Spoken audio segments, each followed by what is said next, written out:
Trenton stood alone in his beloved art gallery, a place he had spent years passionately curating.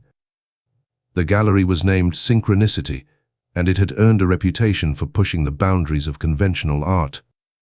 Each piece was a masterpiece in itself, intended to evoke emotions, blur the line between observer and art, and engage the senses in ways that left visitors spellbound. Synchronicity was known for its avant-garde exhibitions, featuring interactive installations that challenged visitors to experience art in unconventional ways. Tonight, Trenton was preparing for the grand opening of his latest exhibit, Beyond the Canvas. This exhibition aimed to blur the line between art and reality, allowing visitors to immerse themselves completely in the world of the artist's imagination.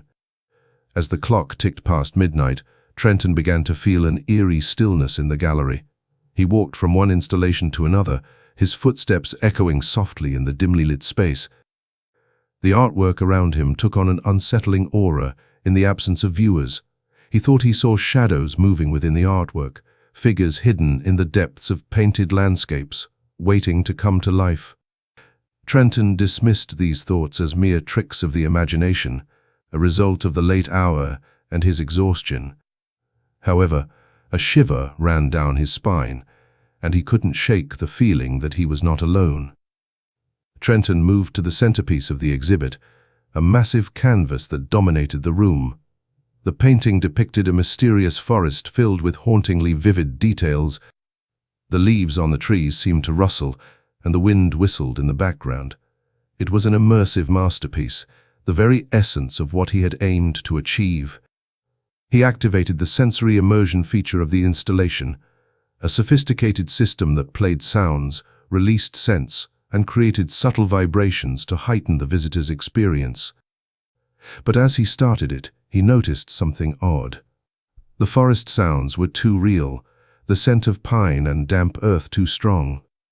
It felt like the forest was creeping into the gallery. Trenton's heart raced as he realized that the exhibit was taking on a life of its own.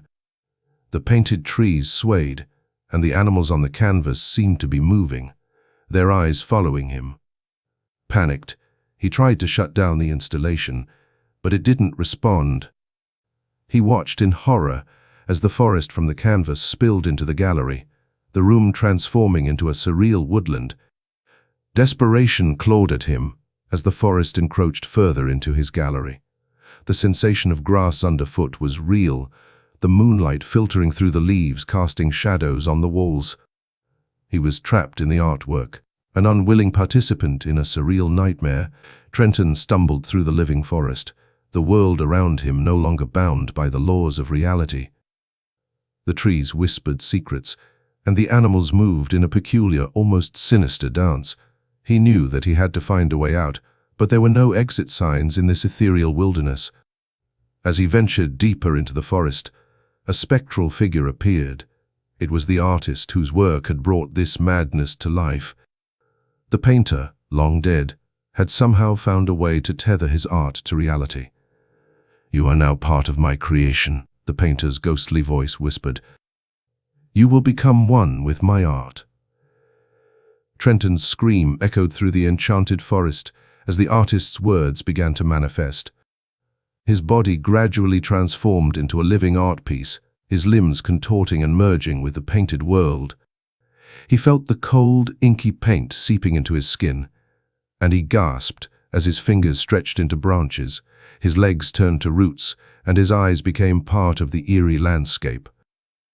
With each passing moment, Trenton's essence was absorbed into the artwork, and his consciousness blended with the artist's vision. He became a spectral figure, trapped within the painting, forever a part of the haunted gallery. Visitors to Synchronicity would later encounter the surreal forest, oblivious to the grim fate that had befallen its creator. The exhibit continued to captivate and terrify those who entered, as Trenton's presence lingered in every shadow and every rustling leaf. Over time, rumors spread about the gallery's haunted reputation. Curators, artists, and visitors spoke of the eerie happenings, the chilling whispers, and the ghostly figure that could sometimes be seen wandering the halls. Synchronicity's legend grew, and with it, the dark aura that surrounded it. Some visitors claimed to have experienced a sensation of being watched, and a few reported hearing the anguished cries of a man lost within the artwork. Trenton's fate served as a haunting reminder of the price one might pay for pushing the boundaries of art beyond the limits of imagination.